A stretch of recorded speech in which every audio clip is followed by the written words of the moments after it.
Bonsoir à tous. Les titres du journal. Un pont de 53 mètres vient d'être réalisé sur l'axe Bantoum-Kanséréa à Kouroussa. Un déclenchement pour 32 contrées de Sankara sur le fleuve Mafou.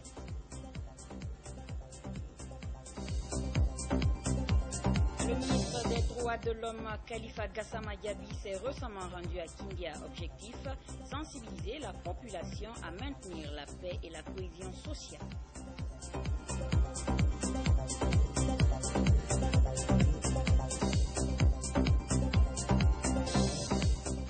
En route pour le mondial au Chili, chaque joueur du Chili national a reçu une prime de $5 000. Les Échos, c'est dans ce journal.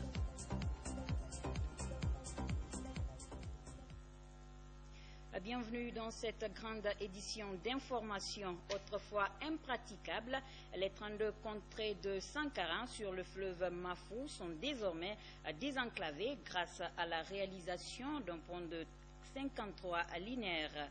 Une initiative du gouvernement guinéen qui vise à accroître la productivité des zones agricoles enclavées du pays. Reportage Souleymane Kamara.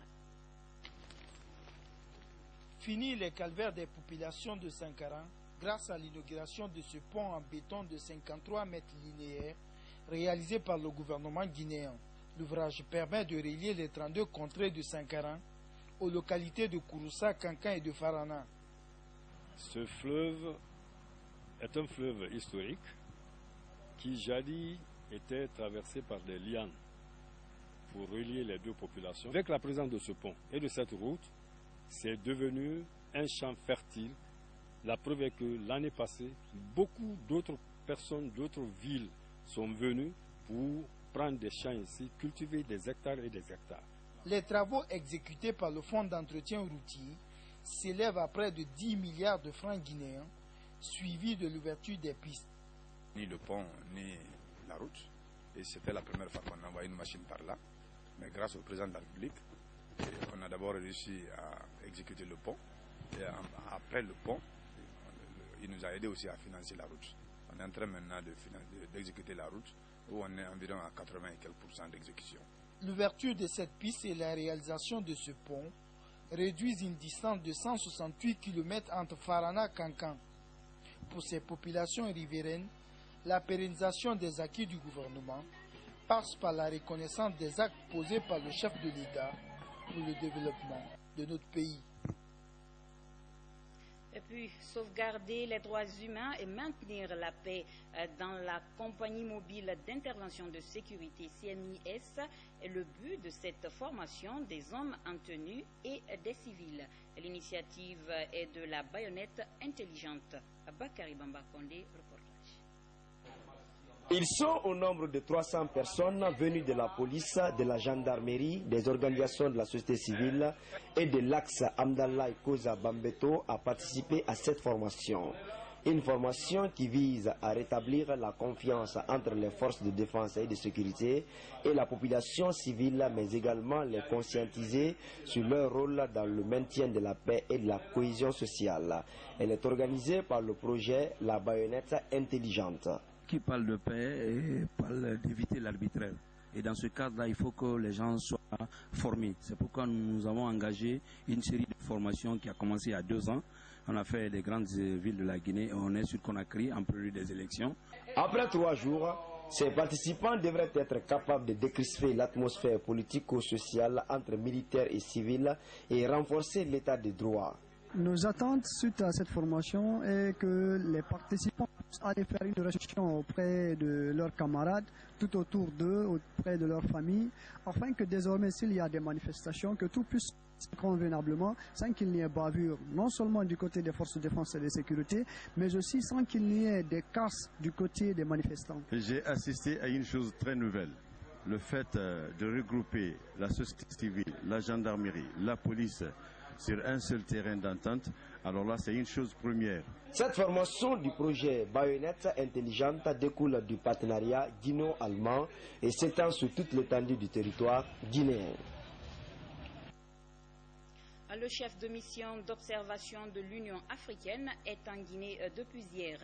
Dileta Mohamed coordonnera sur l'ensemble du territoire national le groupe d'observateurs de l'Union africaine présent déjà en Guinée depuis quelques jours. Mohamed Dileta est au micro de Yaya Silla. Je suis très honoré de cette mission et surtout très honoré aussi d'être ici en Guinée pour la première fois.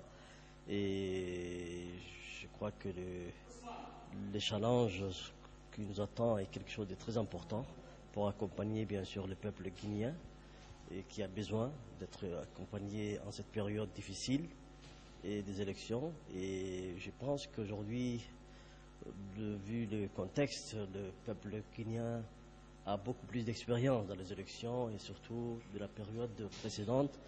Et je crois que les politiques et la population ont surmonté des épreuves aussi difficiles. Et je pense aussi qu'aujourd'hui encore, le peuple guinéen va surmonter cette épreuve et pour arriver vraiment à une élection libre, transparente, dans la paix, dans la sérénité. En tout cas, pour l'Union africaine, nous avons une équipe très importante qui sont ici déployées depuis quelques jours. Nous sommes plus de 50 observateurs. Je pense qu'avec toute l'équipe, nous allons faire du bon travail pour que nous puissions accompagner les peuples guinéens dans cette échéance très importante pour l'avenir de ces pays. Comme annoncé dans les titres, le ministre des Droits de l'Homme prend son bâton de pèlerin à Kindia. Khalifa Gassama Diaby invite la population à lutter contre toute forme de violence avant, pendant et après les élections présidentielles. Mamaïsa Tataouel Kamara. Le ministre des Droits de l'Homme et ses bénévoles à Kindia. Il sensibilise la population sur le maintien de la paix avant, pendant et après le scrutin du 11 octobre. Lors de la tournée, Khalifa Gassama Diaby a procédé à l'installation de la cellule préfectorale des bénévoles. Cette initiative vise à l'apaisement de la présidentielle. On a recruté à Kindia plus de 1500 personnes, jeunes, femmes et sages, qui sont engagés à consacrer une partie de leur temps de citoyens à préserver la paix, à prêcher les paroles de paix dans les familles, dans les mosquées, dans les églises, dans les lieux de travail, dans les cafés, dans les restaurants, pour consolider la paix dans notre pays, parce que, et je le dis encore une fois, c'est le préalable absolu pour notre pays. 1500 jeunes volontaires bénévoles se sont engagés de façon désintéressée à véhiculer les messages de paix partout sur leur passage. Les 33 quartiers de Kindia ont été mobilisés pour accompagner le ministre Khalifa Gassama Diaby pour la réussite de cet événement. Il nous a permis de faire le tour aujourd'hui à Kindia pour assister la paix, rien que la paix, pour se donner la main et encourager les uns et l'autre. Après la région de Kindia, la zone spéciale de Conakry sera la deuxième étape de la mission de Khalifa Gassama Diaby. Le 8 septembre, le ministre des Droits de l'Homme procédera à l'installation des bénévoles de la paix à Conakry. La paix, rien que la paix. La population de la préfecture de Farana, plus précisément de Bania, se disent aussi préoccupés pour la quiétude sociale en cette phase élective. Ils ont organisé à cet effet une lecture du Saint-Coran pour implorer la grâce divine en vue d'une élection apaisée. Amadou Touré. À quelques jours seulement du premier tour de la présidentielle du 11 octobre, les communautés à la base multiplient les initiatives de préservation de la paix et de l'unité nationale. C'est le cas des populations de la sous-préfecture de Bania dans Farana. Ici, plusieurs communautés coexistent dans l'harmonie depuis des années. Aujourd'hui, quand vous prenez Bania, vous avez les les forestiers de la Guinée forestière, les Soussous. Donc la Guinée c'est une famille. Donc nous ne prenons que la paix entre les éléments de cette famille.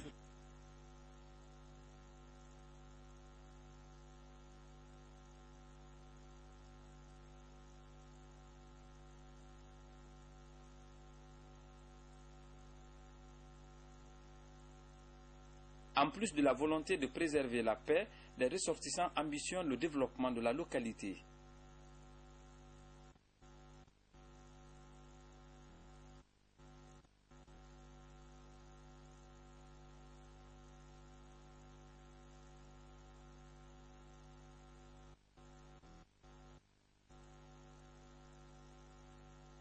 Cette cérémonie deuxième du genre à Bagna veut être perpétuée par les ressortissants en rapport avec la communauté résidente. Toutes nos excuses pour la qualité sonore. Depuis la désignation de Conakry comme capitale mondiale du livre 2017 par l'UNESCO, l'Harmattan-Guinée s'active dans la mise en œuvre de la réussite de l'événement. Sa vision est de faire de la Guinée la capitale africaine du livre. Salematou Kamara. Conakry sera la capitale mondiale du livre en 2017. Chaque année, l'UNESCO, en collaboration avec les professionnels du livre, désigne une ville qui doit abriter la fête du livre. Le choix de la capitale guinéenne découle de l'engagement de la maison d'édition l'Harmattan-Guinée à faire de la lecture un facteur de développement de la Guinée. C'est maintenant que le travail va commencer. Nous devons nous mobiliser parce que nous devons recevoir le monde entier en matière de littérature. C'est la Coupe du Monde sur le plan du livre. Donc à nous de jouer, à nous de frapper, à nous de montrer ce dont la Guinée est capable. Le rêve des responsables de l'Harmattan-Guinée est de faire de Conakry la capitale africaine du livre.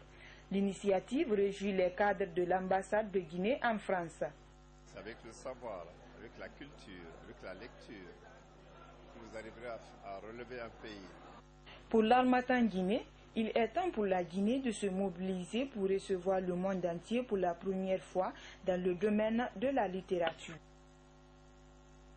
Sport, pour boucler cette grande édition d'information, les joueurs du Sili national viennent de recevoir leur prime de qualification et d'indemnité de stage.